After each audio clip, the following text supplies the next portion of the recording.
Hello students, I am Avnesh Sharma and today I am going to teach you Ode on Solitude by Alexander Pope. तो चलिए video शुरू करते हैं। सबसे पहले पोएट के बारे में जान लेंगे।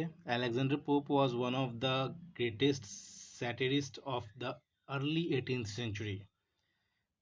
Alexander Pope जो थे वो बहुत ही महान सैटिरिस्ट थे। सैटिरिस्ट मतलब क्या हुआ? व्यंग्यकार। तो ये एक बहुत महान व्यंग्यकार थे। किस सदी के? तो 18वीं सदी के, और वो भी शुरुआती दौर में, मतलब 18वीं सदी की जो शुरुआत हुई थी उस समय के। He was also a critic but he is remembered chiefly as a satirist. वो एक क्रिटिक भी थे, आलोचक भी थे, लेकिन उनको ज़्यादा जाना जाता है सैटिरिस्ट के रूप में। This when of his poetry is best expressed in the rape of the lock. और इनका जो ये क्वालिटी है सैटिरिस्ट वाला, ये रेप ऑफ द लॉक नामक जो इनकी रचना है उसमें देखने को मिलता है। उसके बाद साथ साथ द डंसियार्ड में भी देखा जा सकता है एंड द एपिस्टेस, और जो एपिस्टेस नाम से जो इनका जो कृति है, जो इनकी रचना है, इसमें भी देखा जा सकता है। Two of his other famous works are essay on criticism and essay on man. इनका जो दो और फेमस वर्क्स है उसमें से एक है एसे ऑन क्रिटिसिज्म और एक है एसे ऑन मैन।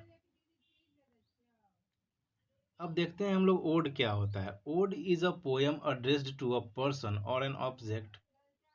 ओड क्या होता है? तो वो एक ऐसा पोएम होता है जो किसी न किसी व्यक्ति को या किसी न किसी वस्तु को संबोधित होता है, मतलब संबोधन के रूप में ये होता है, किसी को संबोधित करते हुए पोएम लिखा जाता है, उसी को हम लोग ओड कहते हैं। The Greek word ode meant a choric song generally accompanied by dance.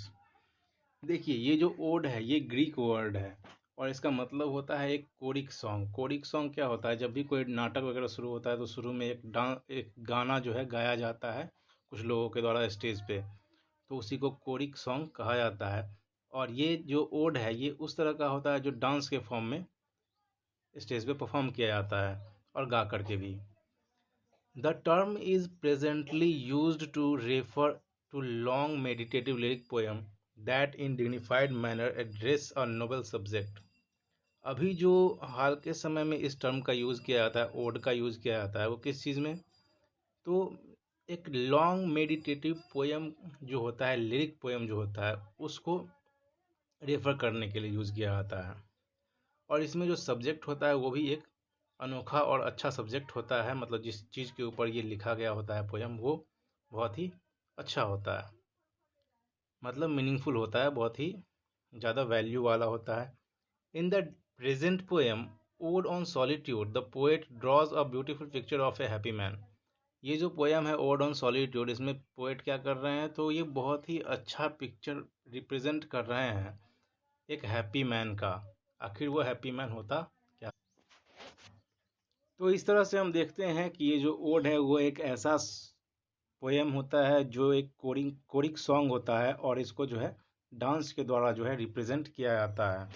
तो चलिए अब हम लोग जो है इसको आगे देखेंगे। पोएम शुरू करते हैं। Happy the man whose wish and care a few paternal acres bound content to breathe his native air in his own ground. यहाँ देखिए, समझिए इसको। हैप्पी वही इंसान है जिसका जो विश है, मतलब इच्छाएं हैं, या उनकी जो केयर में जितनी भी चीज़ें हैं, उसकी देख रेख में जितनी भी चीज़ें हैं। A few paternal acres bound मतलब कि कुछ पैटर्नल एकर्स जो मतलब कि पैतृक संपत्ति उसको मिला है उसी तक सीमित है।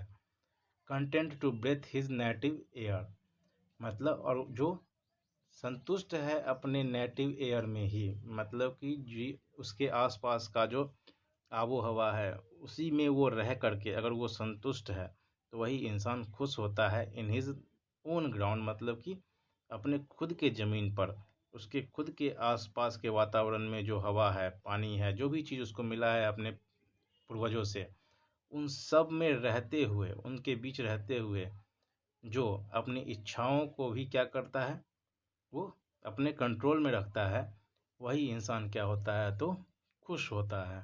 कहने का मतलब ये हुआ कि वो शख्स जिसकी इच्छाएं या देख रेख में जितनी भी चीज़ें हैं या वो जहाँ पर रह रहा है उसकी आबो हवा जैसी है उसी में वो अगर खुश है, संतुष्ट है, तो वो खुश माना जाता है। Whose hearts with milk whose fields with bread. और जिसकी मतलब कि जिसके जो जीव जंतु होते हैं जो उसको दूध वगैरह देते हैं, या फिर मान लीजिए जिसके फील्ड से उसको रोटी प्राप्त हो जाता है, जैसे कि किसान खेती करता है रोटी पाने के लिए, तो वो सारा चीज़ उसको अपने पैटर्नल एकर्स से, पैतृक संपत्ति से प्राप्त हो जाता है, जो एक जीवन जीने के लिए जरूरी है। तो ऐसा इंसान क्या होता है, बहुत ही खुश होता है। Whose flocks supply him with attire. Attire का मतलब होता है कपड़े वगैरह। जिसके जीव जंतु जैसे कि मान लीजिए भेड़ वगैरह है, जिससे उसको कपड़े प्राप्त हो सकते हैं, तो वो इंसान खुश होता है। Whose trees in summer yield him shade in winter fire. और जिसके पेड़ पौधे जो होते हैं, जो समर के मौसम में क्या होता है, उसको छाया देता है, और विंटर में फायर का काम करता है, मतलब आग के लिए जलावन भी मिल जाता है, तो वो इंसान बहुत खुश होता है। कहने का मतलब ये हुआ कि ये जो चित्र किया गया है पोयम में जगह, ये जगह क्या है, तो विलेज साइड के बारे में बतलाया गया है कि विलेज में जो है ये सारी चीज़ें हमें मिल जाती है।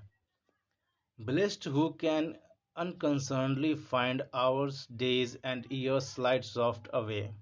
और वही इंसान जो है ब्लेस्ड है, उसी को आशीर्वाद मिला हुआ है, जिसका जिंदगी जो है मतलब कि पूरा अच्छे से आसानी से गुजर जाता है। कहने का मतलब ये हुआ कि वो इंसान ब्लेस्ड है, मतलब उसको वरदान मिला हुआ है, जिसके पास ये सारी सुविधाएं हैं जो ऊपर बतलाया गया है अभी, कि उसके पास हर्ड हो जो उसको दूध वगैरह दे दे, फील्ड हो जो उसको रोटी दे दे, फ्लॉक्स हो जो उसको कपड़े दे दे, ट्रीज हो जो उसको छाया और आग दोनों दे दे। तो ये सारी चीज़ें जिसके पास होती है वो ब्लेस्ड होता है। तो यहाँ ब्लेस्ड का मतलब ही हो गया ब्लेस्ड। और वही इंसान जो है अपना घंटा, दिन या साल बहुत आसानी से गुजार लेता है। In health of body peace of mind. किस तरह से, तो वो स्वस्थ होकर के गुजार लेता है अपना समय, और उसके मन में शांति भी होती है। क्वाइट बाय डे मतलब कि हर एक दिन। साउंड स्लीप बाय नाइट, और बड़ा ही चैन की नींद वो सोता है रात में। साउंड स्लीप का मतलब हो गया आराम से सोना। स्टडी एंड ईज, और मतलब कि स्टडी भी कर लेता है, आराम से रहता भी है। टुगेदर मिक्सड स्वीट रिक्रिएशन, और जब ये सारा चीज़ एक साथ मिल जाए उसको, तो ये एक रिक्रिएशन का अनुभव फील करवाता है। कि जैसे मान लीजिए रिक्रिएशन का आप ऐसे ले सकते हैं एग्जांपल के तौर पे, कि जब आप सो करके उठते हैं सुबह, तो ऐसा लगता है कि जैसे आपका रिक्रिएशन हुआ है, आपके शरीर में एक नई ऊर्जा होती है। तो ऐसा ही जो है उस इंसान को हमेशा महसूस होता है जिसके पास ये सारा चीज़ अवेलेबल है। And innocence which most does please, और उसके पास इनोसेंस भी होता है जो उसको ज़्यादा खुश रखता है। विद मेडिटेशन, और मेडिटेशन के साथ अगर उनके पास ये सारी चीज़ें हैं तो वो मेडिटेशन भी कर सकता है, उसको वैसा करने में भी आनंद मिलेगा। Thus let me leave unseen unknown, thus unlamented let me die, steal from the world and not a stone tell where I lie।